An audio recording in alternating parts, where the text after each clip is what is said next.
Será que a dermatite de contato é uma reação sempre alérgica, com mecanismo imunológico específico? Meu nome é Luiz Piaia Neto, eu sou médico, sou alergo-imunologista.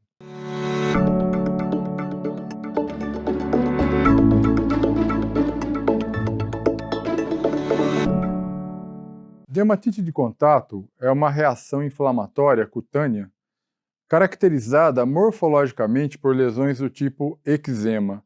E o que é eczema? Eczema é uma ebulição de lesões, né? Eritema, vesículas, exudação, pápulas, descamação, liquenificação, tudo isso aí pode ocorrer isoladamente ou de forma associada. Isso é considerado eczema, né? Qualquer alteração na pele ou em seus anexos, cabelos, unhas, mucosas, resultantes do contato ou exposição a um agente exógeno, que pode ser tanto químico como físico. É considerada a causa mais comum de eczema a dermatite de contato. E a dermatite de contato é resultante da exposição direta a algum agente externo, com a participação ou não da luz ultravioleta na superfície da pele. Embora a dermatite de contato seja frequentemente associada à etiologia alérgica, em torno de 80% das dermatites de contato são provocadas por substâncias irritantes, levando a dermatites de contato não alérgicas, que são chamadas irritativas. Portanto, apenas 20% das dermatites de contato têm um mecanismo imunológico envolvido. 80% são consideradas irritativas. Alguns exemplos de dermatite de contato alérgica, que corresponde apenas a 20% das dermatites de contato, são cosméticos, fragrâncias, conservantes, sais metálicos, principalmente o níquel, sulfato de níquel e outros sais metálicos, algumas plantas, o formaldeído, aditivos da borracha, conservantes da borracha, resinas plásticas, látex, alguns medicamentos tópicos. A concentração nesses casos, ela vai ser sempre pequena, não precisa ter uma concentração maior. Na dermatite de contato irritativa, que corresponde à maior parte das dermatites de contato, as causas mais comuns serão, então, sabões, detergentes, solventes, graxas, ácidos e álcalis também, poeiras, fibras de vidro, com a participação da água ou não. E a concentração nesse caso vai ter que ser bem maior. A dermatite de contato alérgica, que tem um mecanismo imunológico, ela requer então um mecanismo tipo 4 de gel e cumbis. Linfócito T, CD4, TH1, tá? Que vão produzir então uma lesão direta em queratinócitos. Há então um mecanismo imunológico específico. No caso da dermatite de contato irritativa, isso não ocorre. Não existe mecanismo imunológico específico. É um mecanismo apenas irritativo local. Não envolve memória imunológica. Portanto, na dermatite de contato alérgica, a sensibilização vai ser sempre necessária. E na dermatite de contato irritativa, ela é desnecessária. A predisposição atópica, né, da dermatite de contato alérgica, ela não é tão importante. Na dermatite de contato irritativa, ela pode estar até aumentada. O teste de sensibilidade vai existir na dermatite de contato alérgica e a gente chama de PET teste. É um teste de contato tardio aplicado na região cutânea do paciente. Já na dermatite de contato irritativa, nenhum teste será necessário.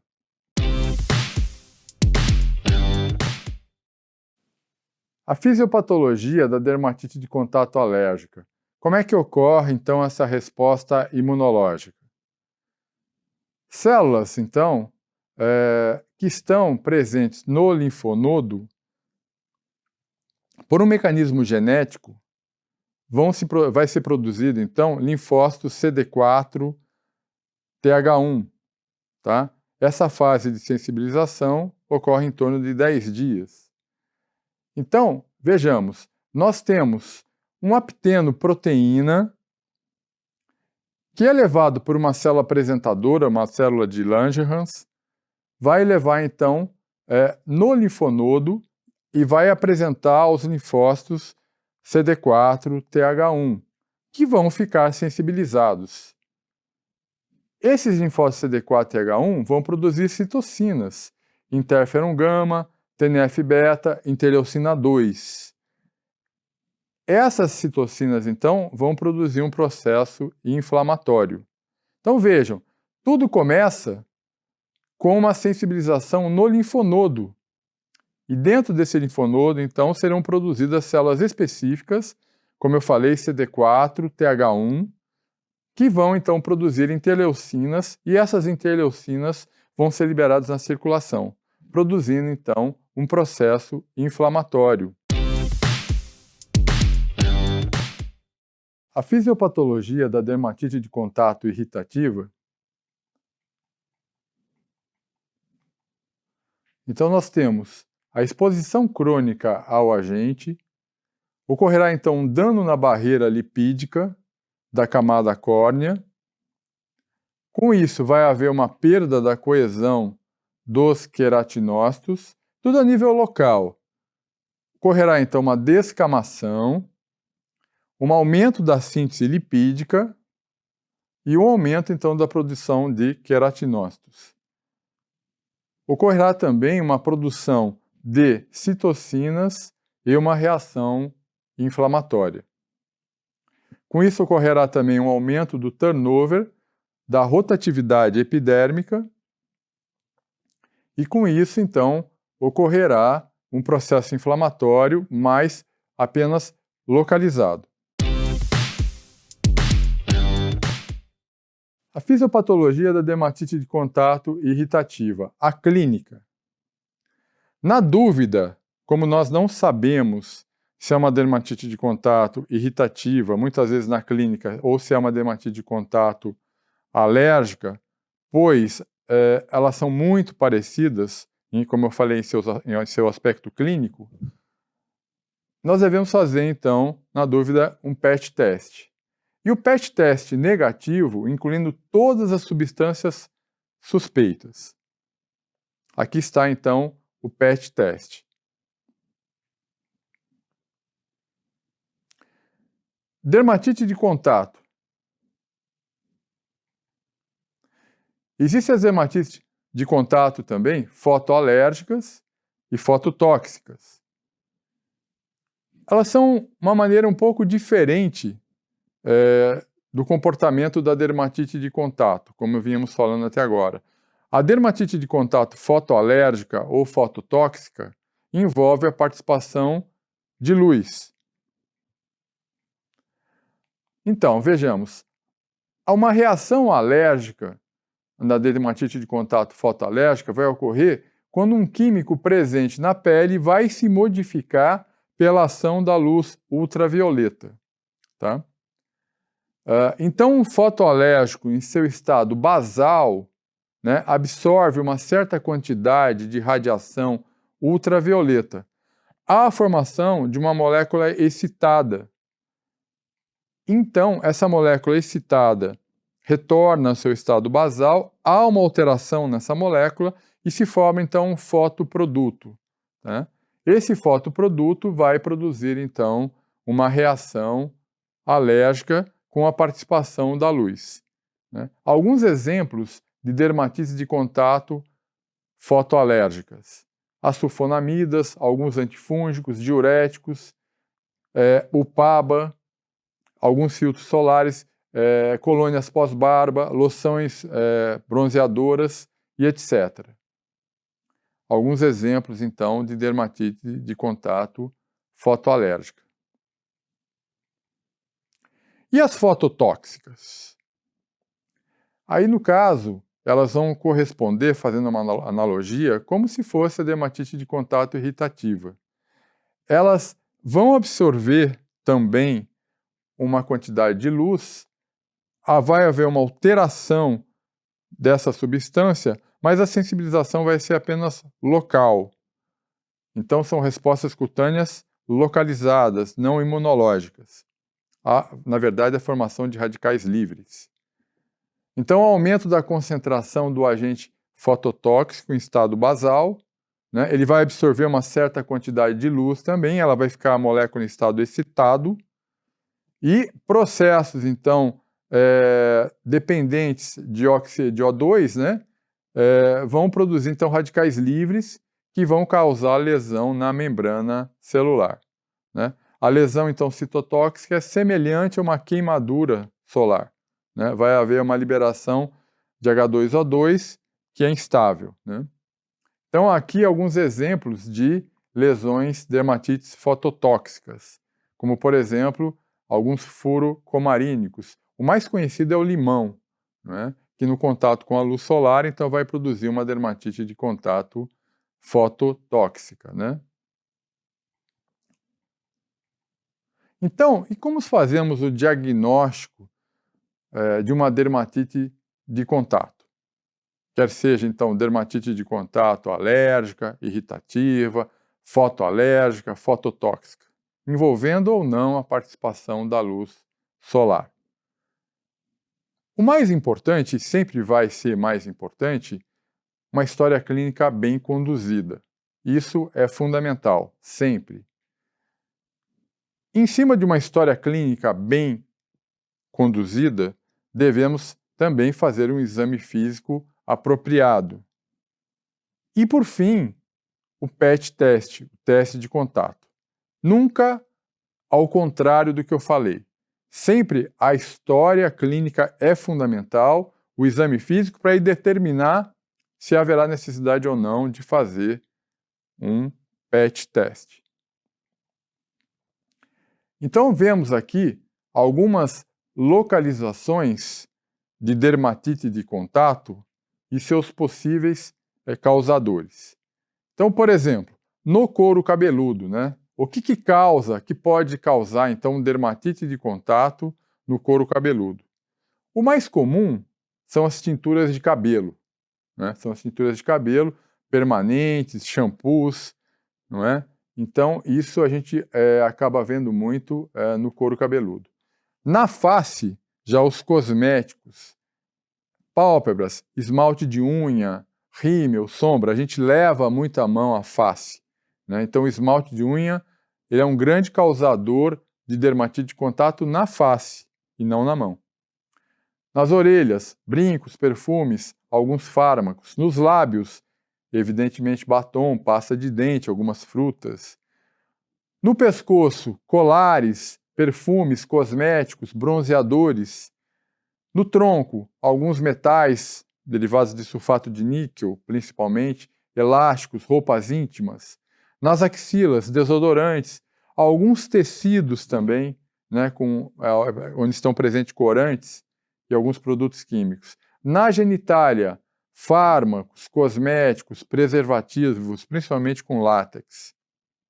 Nas mãos, principalmente de origem ocupacional, sabões, detergentes, luvas, plantas, cosméticos, e nos pés, calçados e meias. Bom, e o diagnóstico, então, o PET teste na dermatite de contato alérgica?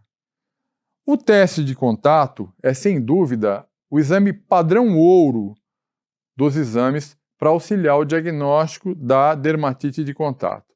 Uma vez tendo sido feita a história clínica, o exame físico, e tiver uma direção para esse tipo de teste, o PET teste, então, é o mais indicado.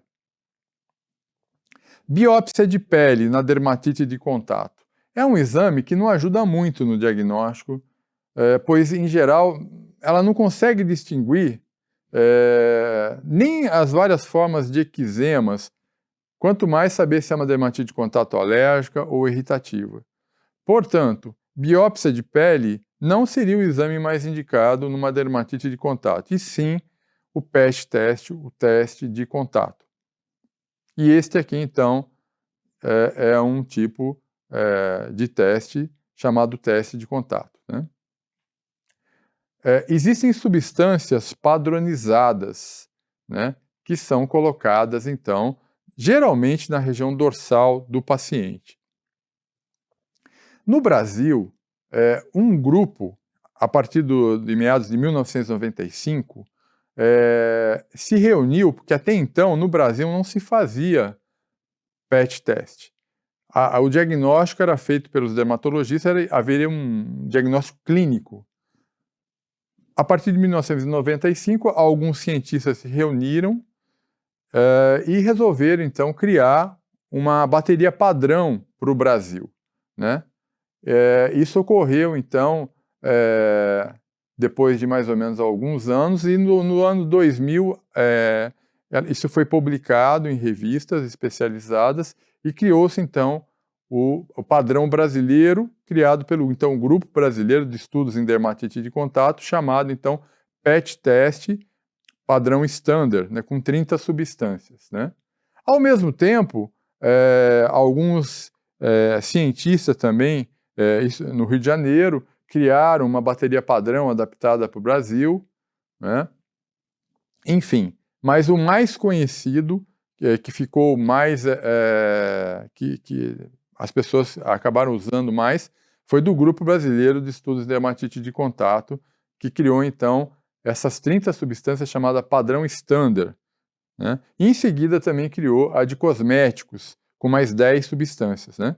Então, o Grupo Brasileiro de Estudos em Dermatite de Contato criou 30 substâncias chamada padrão standard Brasil, mais 10 de cosméticos, né? E aqui estão, então, as substâncias que foram catalogadas para serem testadas, então, e chamadas como bateria standard, né? Temos desde a antraquinona até o Tioramix.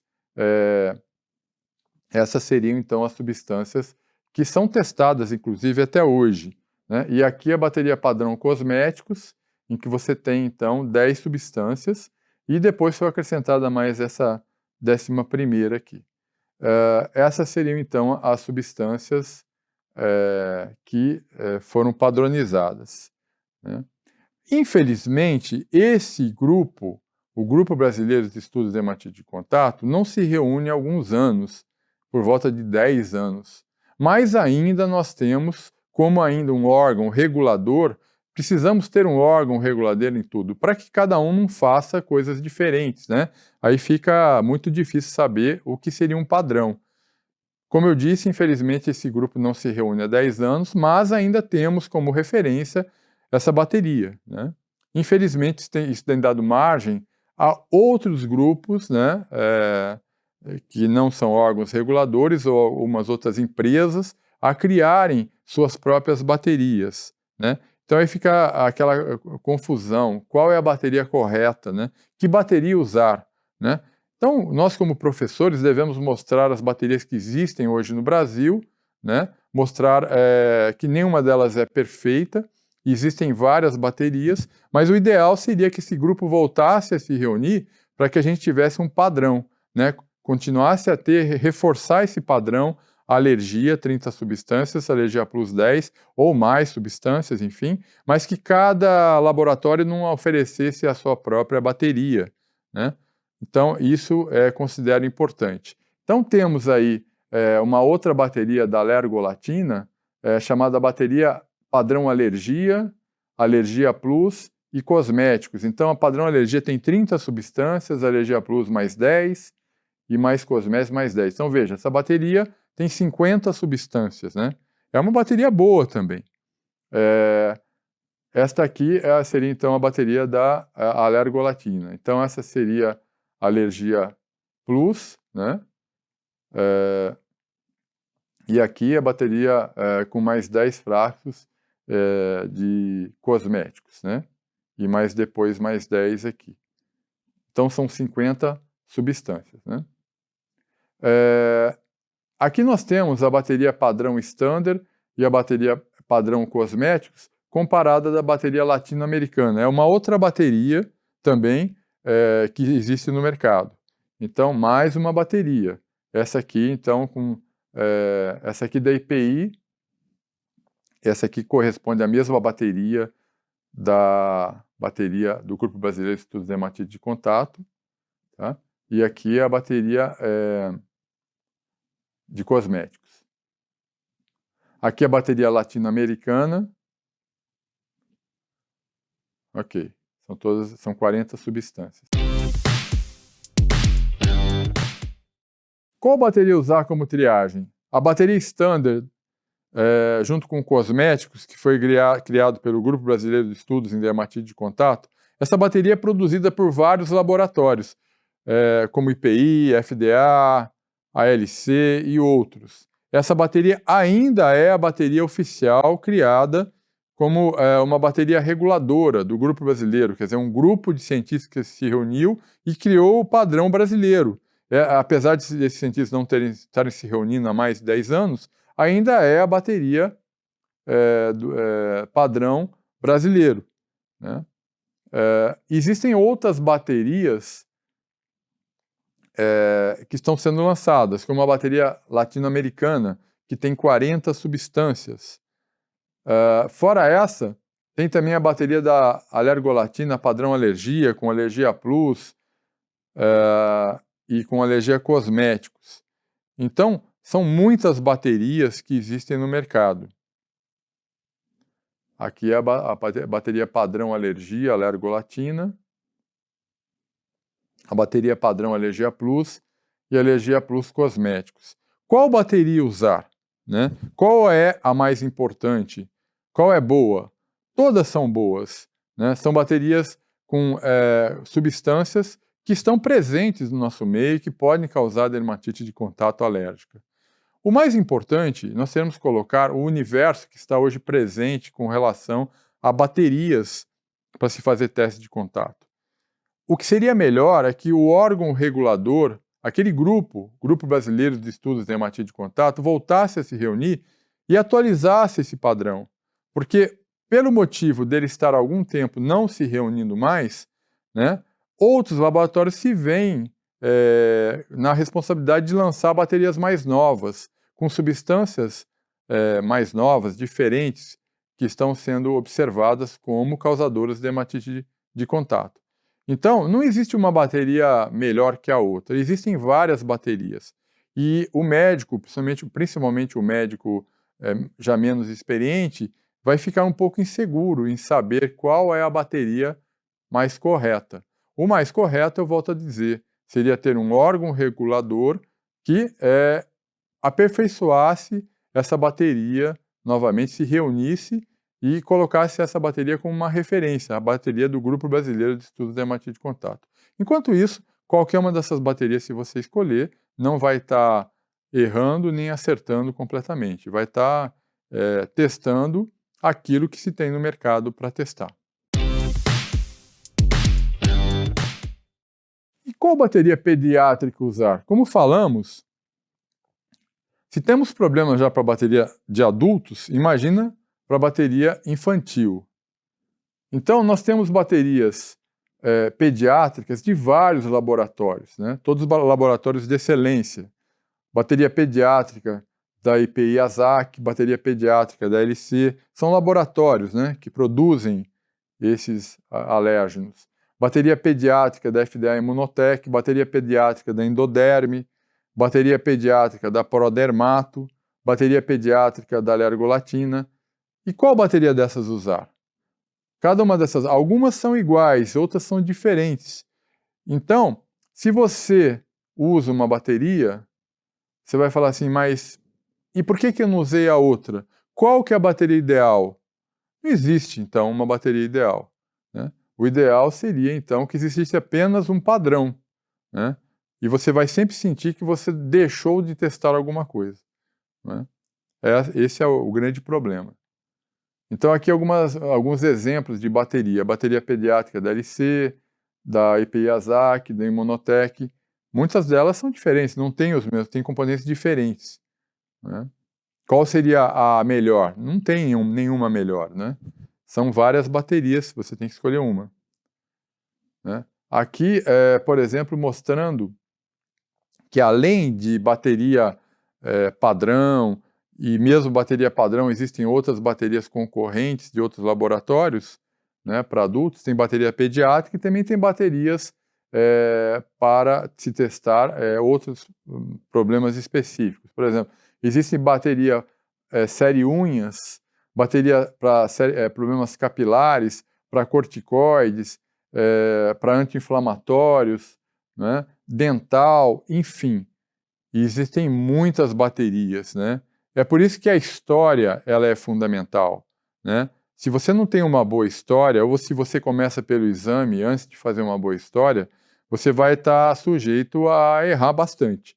Então, o importante é que você faça uma boa história, faça um bom exame físico para saber se realmente é um eczema, é uma dermatite eczematosa, se tem um vínculo com contato, e aí sim você pode fazer uma bateria, você pode fazer um teste de triagem com uma dessas baterias que faz triagem em adultos, né? Não necessariamente precisa fazer para criança, bateria pediátrica, você pode fazer também em menores, pode fazer uma bateria como se fosse a de adulto, né? Que tem até mais substâncias.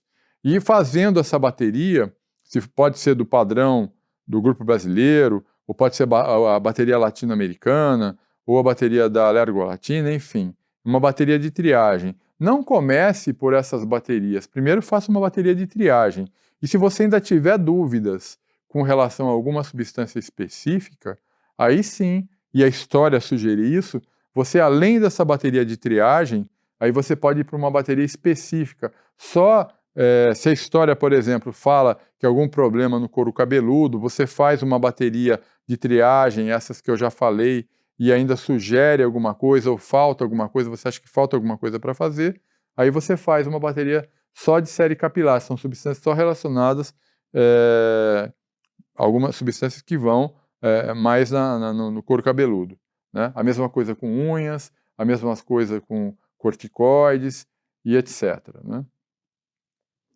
Então, como aplicar o teste de contato? Aqui está, então, o teste de contato e aqui está a leitura. Você aplica, então, na região dorsal, né? Você aplica, depois de aplicado esse teste, você vai deixar 48 horas, né, para reagir, porque é uma reação celular, não é uma reação imediata. Depois de 48 horas, você vai fazer a leitura, né? Feita a leitura, 2 dias depois, na quarta-feira, esse paciente vai para casa e no dia seguinte, depois de 72 horas, alguns leem em 96 horas, você vai fazer a leitura mais importante e vai ver então o que ocorreu no local, se houve alguma reação, desde um eritema até a formação de pápulas e até de vesículas, né? Que seria uma reação mais importante, né? Então nós chamamos de uma reação eritematosa apenas, uma reação uma cruz. Quando você tem um predomínio de pápulas, uma reação duas cruzes, e quando você tem predomínio, uma quantidade grande de vesículas, uma reação três cruzes. Esse aqui então um teste positivo e aqui um teste negativo. Então, é isso que eu acabei de falar. Então, você vai desde um resultado negativo até um resultado três cruzes, né? Onde você vai ter um predomínio principalmente de vesículas. Duas cruzes, mais de pápulas, né? A relevância de uma cruz, só um eritema, seria em torno de 20% de relevância. Duas cruzes, em que você tem mais pápulas, 80 a 90% de relevância. E mais predomínio de vesículas, você tem uma relevância de mais de 90% de que aquilo possa realmente estar causando a dermatite de contato. O tratamento, então, na fase aguda e na fase crônica, né? Então você tem que identificar o que está causando a dermatite e retirar o produto quando possível, né? Orientar para evitar, então, o agente causador. Você tem, então, um tratamento agudo e um tratamento crônico, né? O tratamento agudo, feito num processo agudo de uma dermatite de contato, né? Você pode usar compressas frias, pode usar hidratantes, você pode usar antibióticos tópicos e sistêmicos. Isso nós estamos falando tanto de tratamento agudo como tratamento crônico. Você pode usar antihistamínico, funciona muito pouco. Corticoide tópico, sim, funciona bem. Geralmente em lesões até 20%, né, de acometimento do organismo. Corticoides sistêmicos, mais em fase aguda, não em fase crônica, né? E por curto período, sabendo-se que por longo período você vai ter vários efeitos colaterais. Fototerapia não aconselhamos muito, né? Antifúngicos, infecções fúngicas associadas, imunomoduladores tópicos, não existe ainda off-label, mas a gente acaba usando, porque o eczema atópico é usado, o tacrolimus, o pimecrolimus, então a gente acaba também usando os inibidores da calcineurina em dermatite de contato. E os imunomoduladores sistêmicos em situação assim mais extrema, como a ciclosporina, por exemplo, onde a gente acaba, em algumas situações em que o indivíduo tem que usar muito antibiótico, você acaba tendo que, achando melhor usar o imunomodulador sistêmico para se evitar mais efeito colateral. Desde que você acompanhe, no caso da ciclosporina, por exemplo, você acompanha a pressão arterial e a função renal. Em algumas situações onde você tem, em fase aguda, né, você tem exsudação, você pode usar compressa fria, isso mais a nível de pronto-socorro, né, em situações mais agudas de dermatite de contato aguda, né, você pode usar compressas frias com soro fisiológico, com água boricada, com permanganato de potássio, né, ou solução de burô, né, e depois o corticoide. Bom, hidratantes, né? Hidratantes, nos ambulatórios públicos brasileiros de baixa renda, você acaba usando os mais baratos, porque o hidratante geralmente ele é bastante caro, né? Os mais modernos. Então, fica difícil você prescrever um hidratante muito caro para indivíduos de baixa renda. Então, em situações específicas, por exemplo, hidratantes de barreira, eles tendem a ser bastante baratos, todos são de barreira, mas os apenas que têm um mecanismo mais de barreira acabam sendo mais baratos, como é o caso do Neutrogena Bodycare, né? Vazenol, Nivea, algumas fórmulas que você pode mandar fazer. Então, esses hidratantes são apenas de barreira. Você pode usar e eles não são caros, né? Aqui estão alguns exemplos, então, dos hidratantes apenas mais de barreira, né? O que a gente acaba usando mais é o Neutrogena creme hidratante Bodycare, que o custo dele hoje é em torno de 15 a 20 reais e você compra quase meio quilo de hidratante. Aqui outros exemplos de hidratantes mais caros, esses são por mecanismos especiais, então são hidratantes que tendem a ter um custo bastante alto, né? Como é o caso, por exemplo, do Cetaphil Pro D-Control, que tem ceramidas, estimuladores da função de filagrinas. Então, estes tendem a ter um custo de 10 vezes, 8 vezes maiores do que o do Neutrogena, que custa 15 reais, né? Então, como o caso do Fisiogel, que tem também ceramidas, né? O Epidrate Ultra, né? Hidraporin, né?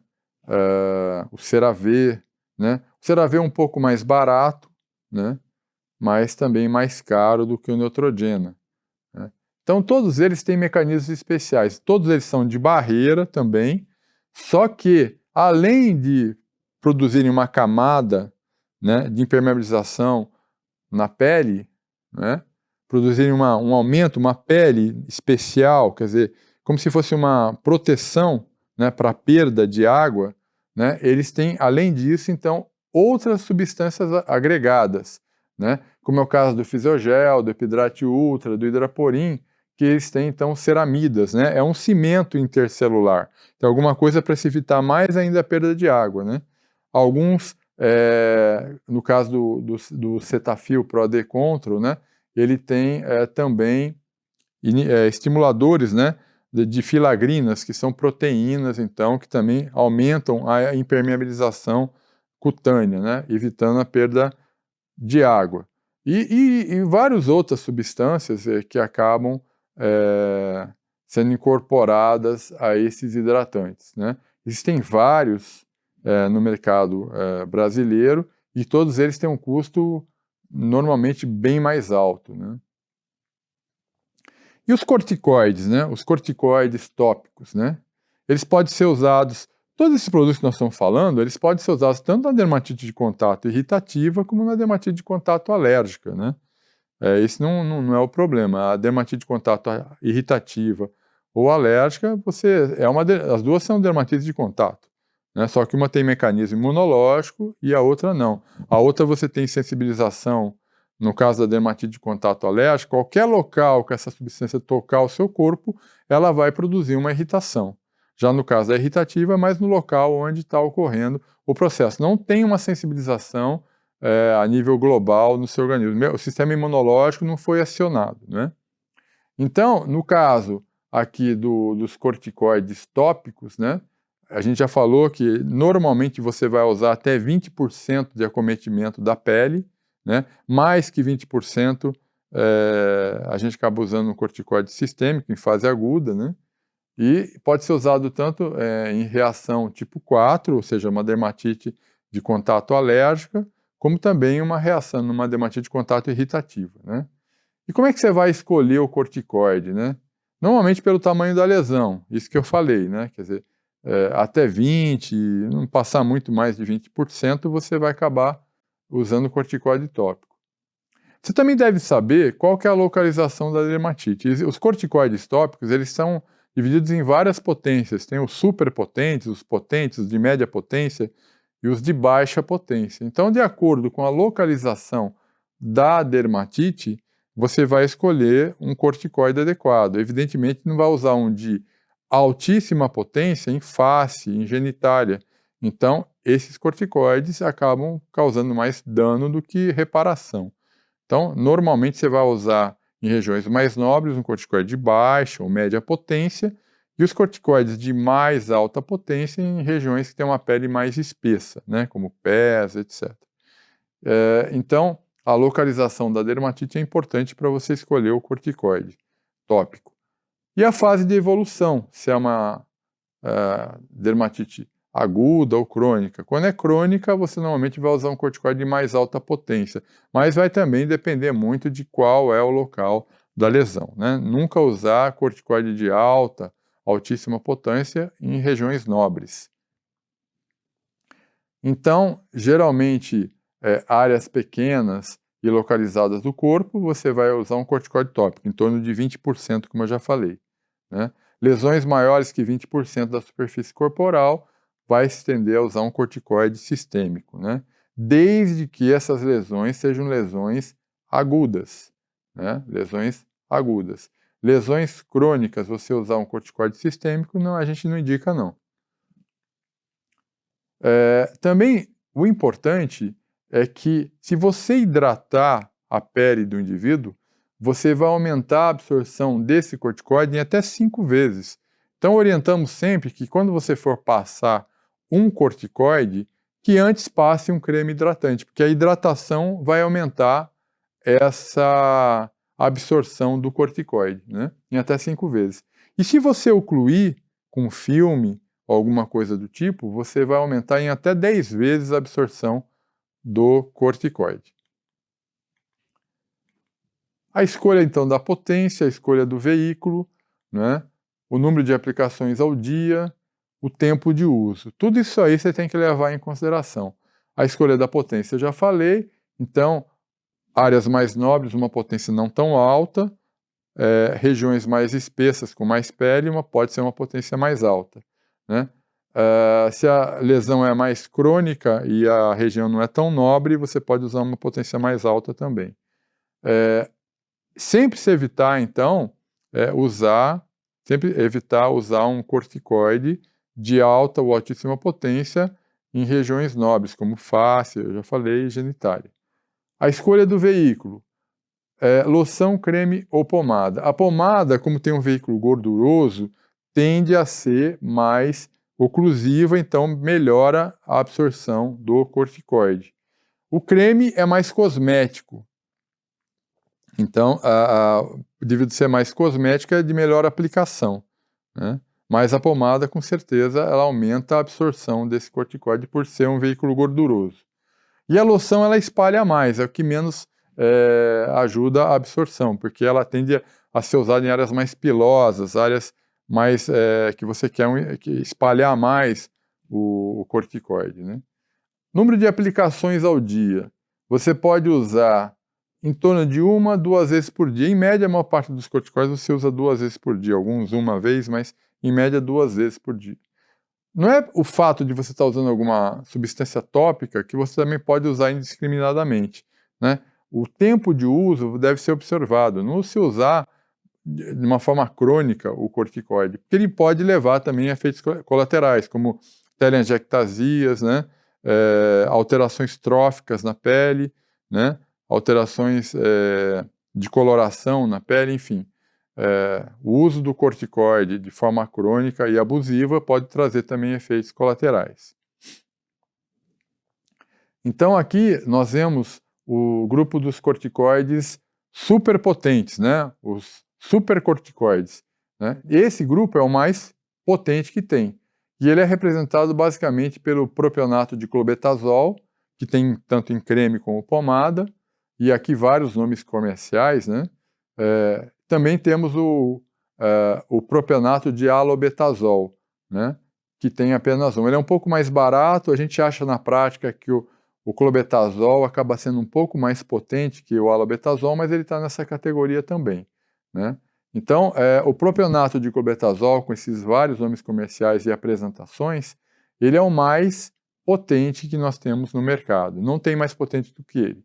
Então, nesse caso, esse grupo de corticoides deve ser usado em áreas não tão nobres. Você não vai usar um corticoide como esse aí, super potente, em lesões faciais, né?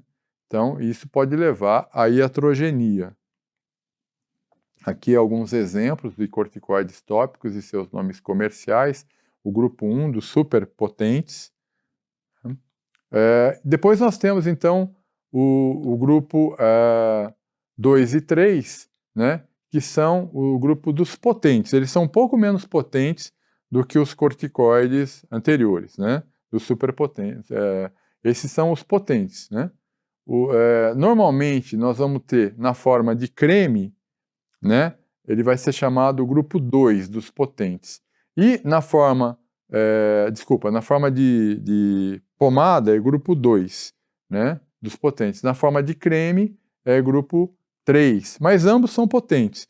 A apresentação, como eu falei, quando é creme, ela é um pouco menos oclusiva do que a apresentação pomada, que é mais oclusiva. Então, ambos são potentes. Quando a apresentação é mais pomada, vai estar em grupo 2 dos potentes. Quando é creme, vai estar em grupo 3 dos potentes. É uma regra mais ou menos geral, com algumas exceções, né? Aqui alguns exemplos, então, do grupo 2 e 3 dos potentes, dos corticoides potentes. Depois nós temos aqui corticoides tópicos potência média, esses mais usados, né? Também tem um grupo chamado grupo 4 e 5. O grupo 4, a maioria é tudo pomada, né? E o grupo 5 dos de potência média, a maioria é creme, né? Então temos vários nomes comerciais também. Esse seria então de potência média, né? E por último, nós temos os corticoides tópicos de potência, aqui alguns exemplos de potência média. Nós temos os de potência leve, né? São os corticoides mais fracos, né? Tem um grupo também 6 e 7, né? Então, são aqueles corticoides que você pode talvez usar mais em crianças e em áreas mais nobres, né? Sempre respeitando o tempo de uso, né? Não deve se usar, não é porque o corticoide é mais fraco que você vai usar indiscriminadamente, né? Sempre com acompanhamento médico. Portanto, esse grupo aqui, chamado potência leve, né? É representado, por exemplo, aqui, ó, a hidrocortisona, né? Acetato de hidrocortisona, alguns nomes comerciais como Berlizon, dexametasona, né? Esses aí são, então, considerados os corticoides de potência mais leve que nós temos, né? Geralmente, então, os que têm pomada estão mais no grupo 6, os que têm mais creme estão no grupo 7. Alguns, tanto creme como pomada, estão no mesmo grupo, né? Aqui alguns exemplos, então, de corticoides de potência mais leve. Em algumas situações onde você tem infecções secundárias, você pode se lançar mão de antibióticos, né? Se a infecção é mais localizada, de antibióticos tópicos, né? Muitos em associação com o próprio corticoide. Se a situação ela é mais abrangente, né? Aí você pode usar antibiótico terapia sistêmica, né? Aqui alguns exemplos de antibióticos que poderão ser usados numa situação em que existe uma infecção mais acentuada.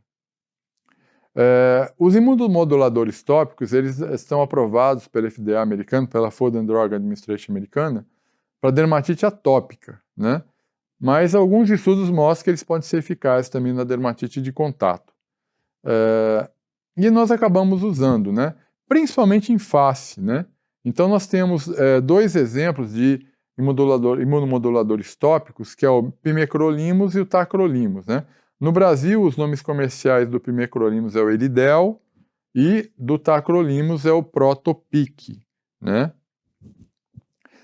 Ambos são imunomoduladores, né? São inibidores da calcineurina, né? Eles têm uma potência semelhante ao de um corticoide tópico de baixa potência, somente que eles não têm os efeitos colaterais tão abusivos, principalmente pelo uso crônico, que os corticoides tópicos podem causar. Então, esses imunomoduladores podem ser usados mais em face, com menos danos, e por um período por um período maior, né? Então, alguns exemplos aí desses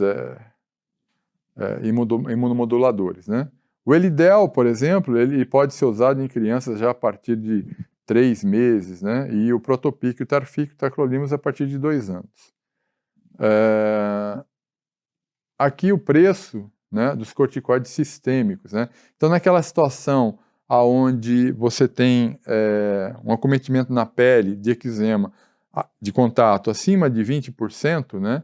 E em fase aguda, você às vezes tem que lançar a mão, você vai usar vários tubos de pomada, de creme, por aplicação. Então, passou muito de 20% de acometimento cutâneo, em fase aguda, você acaba usando, então, corticoide sistêmico, né? Aí temos a dexametasona, betametasona, prednisolona e deflaxacorte no Brasil, com vários nomes comerciais, né? Os antihistamínicos são pouco eficazes, né, porque não participam do mecanismo mais importante, né, desse tipo de lesão, né? No caso aí, eles atuam apenas em mecanismos paralelos, né, que pode existir com algum prurido por uma irritação, etc., mas não atuam no mecanismo principal da dermatite de contato, tá? As considerações finais, eu diria então que a exclusão do agente causal é a terapêutica mais eficaz na dermatite de contato. Ela não pode ser substituída por nenhuma outra forma de tratamento. No entanto, muitas vezes, você acaba não descobrindo qual é o agente causal, né? Principalmente se essa dermatite ela é muito antiga, né? Uma dermatite muito crônica. Então, infelizmente, o alergologista é o último a saber. Então, um indivíduo que tem uma dermatite de contato, e muitas são de origem ocupacional, essa dermatite de contato, esse indivíduo já passou pelo clínico, por outro clínico, aí passou por um dermatologista que não atua às vezes nessa área, por outro dermatologista, fora o médico do trabalho que já passou antes de passar pelo clínico, enfim. Ele vai rodando e às vezes cai na mão do alergimonologista depois de mais de um ano que ele está com a lesão. E aí fica mais difícil, porque cicatrizes podem já ter ocorrido, né? E aí é muito difícil você tentar resolver esse problema de uma forma assim completa. Então, a tentativa sempre é fazer uma boa história, um bom exame físico, uma história ocupacional também e, quando indicado, um PET test. E esse PET test, que pode ser utilizado, então, de várias... deveríamos ter uma padronização no Brasil e atualizada, no entanto, temos hoje algumas alternativas, além daquela padronizada já há algum tempo, né? Esse PET test pode ser complementado com outras substâncias também, e no final, se você descobrir que é uma dermatite de contato alérgica, e se esse puder ser afastado, essa substância, o indivíduo pode chegar a uma cura, né? Infelizmente, como eu falei, às vezes já tem cicatrizes, né? Mas pode pelo menos não agravar. Em algumas situações, você procura e não acha. Como eu falei, 80% das dermatites de contato são irritativas, né? Então, envolve uma série de aspectos que às vezes fica difícil de afastar 100% o indivíduo dessas substâncias, né? Mesmo no caso de dermatite de contato alérgica, às vezes quando envolve algumas substâncias, por exemplo, como formaldeído, quase tudo tem formaldeído, então fica muito difícil você afastar esse indivíduo de tudo que tem uma determinada substância. Ou então, quando ele trabalha em alguma empresa, né, onde tem alguma substância que está causando ou dermatite de contato irritativa ou alérgica, e você não consegue a mudança de função, né? Então, o indivíduo acaba indo para o INSS, volta, aí vai para trabalhar de novo, não é mudado de função, às vezes plantas menores não tem onde colocar o indivíduo. Enfim, é uma situação muito constrangedora para o paciente e difícil de resolução. O médico às vezes fica de mãos atadas, né? Mas eu acho que o importante é sempre o médico ter consciência de que está fazendo a sua parte, fazendo uma boa história, um exame físico bem feito, e quando indicado, então, o teste de contato, né? E, quando possível, então, você excluir o agente causal, essa vai ser a terapêutica mais eficaz na dermatite de contato. Ela não vai poder ser substituída por nenhuma outra forma de tratamento. E aí eu pergunto novamente, né? Será que a dermatite de contato é uma reação sempre alérgica com um mecanismo imunológico específico? Será?